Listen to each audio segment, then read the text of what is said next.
Aujourd'hui, c'est une communication commerciale, on est en suivi de chantier. Je suis, donc c'est pas tout à fait un chantier, c'est un chantier, je suis chez ma mère et je refais cette chambre.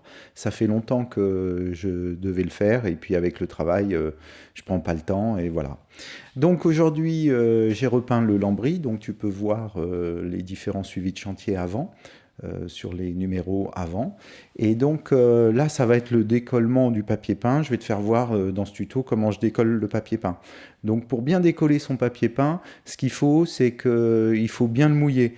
Alors je parle aussi, évidemment c'est une chaîne professionnelle, mais il y a aussi des gens qui sont pas professionnels, qui regardent les vidéos. Donc moi ce que je fais, c'est que je mouille énormément mon papier, et une fois qu'il est bien mouillé, je viens le décoller. Si tu ne le mouilles pas assez, ce qui va se passer, c'est que tu vas enlever que le dessus et après, tu vas avoir tendance à racler avec un outil et esquinter ton mur.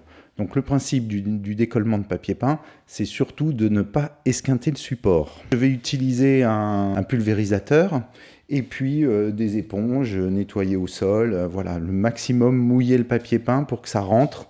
Et c'est une opération que tu vas faire plusieurs fois jusqu'à temps que ton papier peint soit bien imprégné, et après il devrait se décoller tout seul. Je ne sais absolument pas, il y en a qui se décollent difficilement, il y en a qui se décollent facilement et je ne connais pas du tout le support derrière.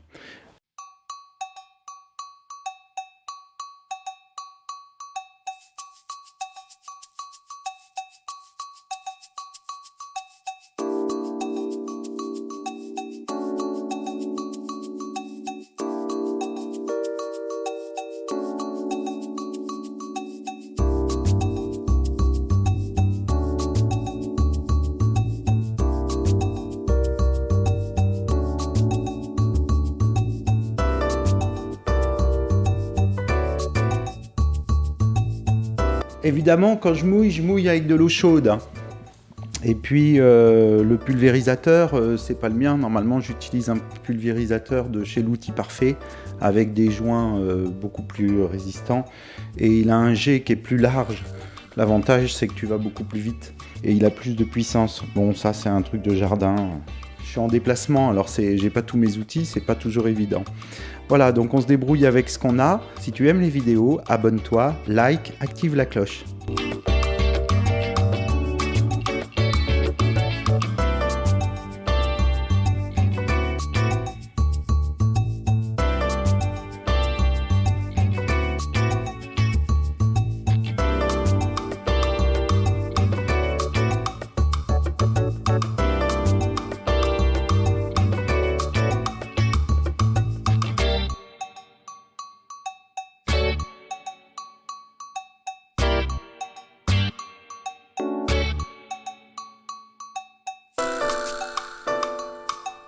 La première pulvérisation est faite, donc tu vois qu'à des endroits c'est pas tout à fait mouillé.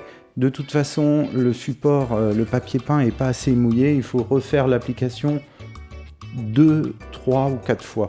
Il n'y a pas de règle. Ce qu'il faut, c'est vraiment que le papier peint soit mouillé jusqu'à l'intérieur du mur et que la colle soit vraiment prête à être complètement liquide, prête à être décollée. Comme ça, il n'y a pas d'effort.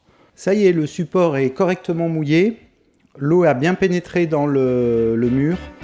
Je pense que la colle est suffisamment bonne, bien liquide. Et maintenant, je vais décoller le papier peint.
Voilà, le support est en train de sécher, donc j'ai enlevé tout le papier peint.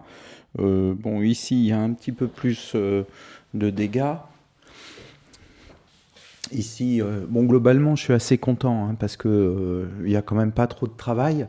Donc ici, il y a un petit peu d'enduit à faire, un petit peu aussi en bas. Et bon, j'ai lavé le mur.